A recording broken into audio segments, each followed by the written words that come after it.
नमस्कार दोस्तों, मेरा चैनल कथा भक्ति सागर में आप लोग का स्वागत है। आज हम सोमवती अमावस्या की कथा सुनेंगे। एक नगर में एक सेठ जी रहते थे।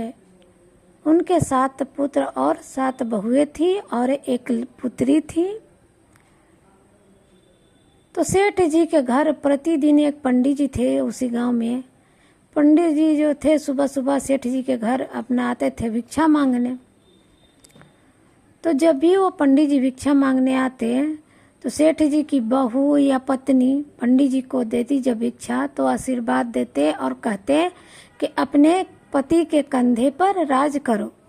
लेकिन जब उनकी बेटी सेठ जी की बेटी जब पंडित जी को भिक्षा देती है तो वो कहते कि तुम अपने भाई भाभी के कंधे पर राज करो। ये सुन के सेठ जी की जो पुत्री थी उदास हो जाती। एक दिन अपनी माँ से कहा कि माँ, मुझे पंडित जी ऐसा क्यों बोलते हैं। तो उसकी माँ ने कहा कि ठीक है, कल तुम सुबह में भिक्षा देना, मैं उनसे पूछूंगी। फिर दूसरे दिन सुबह जब पंडित जी भिक्षा मांगने आए तो लड़की भिक्षा देने गई तो पंडित जी ने वैसा ही कहा कि तुम अपने भैया भाभी के कंधे पर राज करो। तब उसकी माँ ने जाकर पूछा कि पंडित जी आप ऐसा क्यों बोल रहे हैं। तब पंडित जी ने कहा कि देखिए, आप बुरा मत मानिएगा, इसके नसीब में पति का सुख नहीं है, इसलिए मैं कहता हूँ, आशीर्वाद देता हूँ कि भैया भाभी के कंधे पर राज करे। तब उसकी माँ ने कहा कि हे प्रभु, आप कुछ भी उपाय बताइए, कोई उपाय बताइए जिससे ये संकट टल जाए। तब पंडित जी ने बताया, सोमवती नाम की एक धोबन 7 समुंदर पार रहती है। अगर वो आ जाए इसकी लड़की के शादी में तो इसके जो सुहाग पर खतरा है वो टल जाएगा। उसके माँ ने कहा कि ठीक है, मैं ऐसा ही करूँगी, उनको बुलाऊंगी। तब जब वो पंडित जी चले गए तो जो सेठ जी की पत्नी थी उन्होंने अपने सभी पुत्रों को बुलाया और कहा कि देखो, तुम्हें अपनी बहन को 7 समुंदर पार लेके जाना है और सोमा धोबन को बुला के लाना है।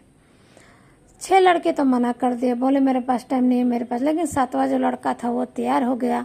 वो अपनी बहन को लेके चल दिया सोमा धोबन को खोजने 7 समुंदर पार में। जब वो लोग जा रहे थे तो एक जगह आराम करने के लिए बैठे थे जंगल में। तो लड़की ने देखा कि उसके एक पेड़ के ऊपर जैसे कुछ बच्चे थे चिड़िया के। तो वो बच्चे ना हंस के थे, वो बच्चे हंस के थे। तो उसने देखा कि घोंसले में बच्चे हैं और नीचे एक सर्प आ रहा है तेजी से। सर्प वो पेड़ पे चढ़ रहा है बच्चा को खाने के लिए। तब उसने अपने भाई से कहा कि देखो भाई, बच्चे लोग को बचाना होगा कि सर्प जो है वो जा रहा है तेजी से बच्चा लोग को खाने के लिए। तब उसके भाई ने एक पत्थर को उठा के दे मारा जिससे वो सर्प मर गया और उन लोगों ने एक टोकरी से वही सर्प को ढक के आराम करने लगे। कुछ समय के बाद हंस का दोनों जोड़ा आया तो उन्होंने देखा कि पूरा खून से लथपथ पेड़ पर लगा हुआ है, खून नीचे खून है और वहाँ दोनों भाई बहन बैठे थे। तो वो दोनों हंस क्या किया, चोंच से दोनों भाई बहन को खूब मारने लगा।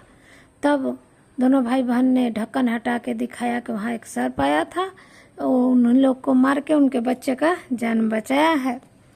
तब दोनों हंस उनसे माफ़ी मांगे और बोले कि आप लोग क्यों यहाँ आए हैं, क्या कारण है। तब उन लोगों ने कहा कि मुझे 7 समुंदर पार जाना है, सोमा धोबन के घर में जाना है।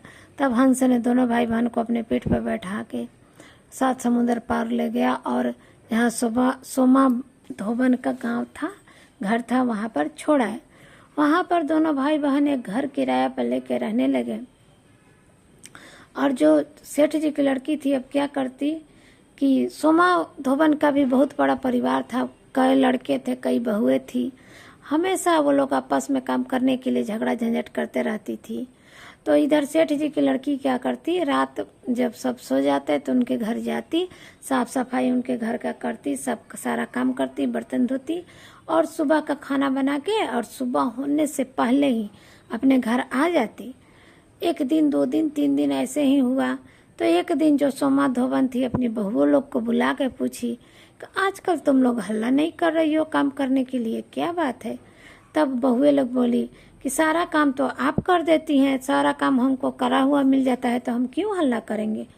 बात सोमा धोबन को समझ में नहीं आई। उसने सोचा आज मैं पता करूंगी, दिन में तो कोई नहीं आ रहा है, रात को मैं पता करूंगी। तब सोमा धोबन पूरे रात जग के और जग रही थी। तब जब सेठ जी की लड़की उसके घर गई और काम करने लगी, तब सोमा धोबन ने आके उसका हाथ पकड़ लिया और पूछा कि आखिर क्या बात है, तुम कौन हो, क्यों मेरे घर काम करने आती हो।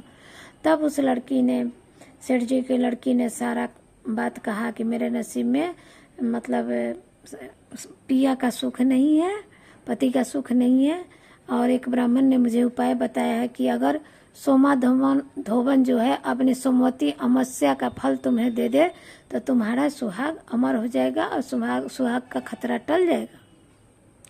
तब सोमा धोबन ने कहा कि ठीक है, ऐसा ही होगा, तुम्हारी जब शादी तय होगी तो मुझे बुलाना। तब दोनों भाई बहन अपने गांव को आ गए और उसके भाई ने अच्छा सा रिश्ता देखकर उसका शादी तय किया और सोमा धोबन को बुलाया गया। जैसे ही शादी खत्म हुआ उसी समय एक सर्प कहीं से आया और सेठ जी के लड़की का जो पति था उसको काट लिया। तब सोमा धोबन ने अपने जो सोमवती अमावस्या का व्रत किया था उसका फल देकर उस लड़के को जीवित किया। तब से वो दोनों पति पत्नी साथ रहने लगे और सोमा धोबन भी अपने घर आ गई सब करके। तो कहते हैं दोस्तों कि यह व्रत करने से पति की लंबी आयु होती है। जय हो भोले बाबा की।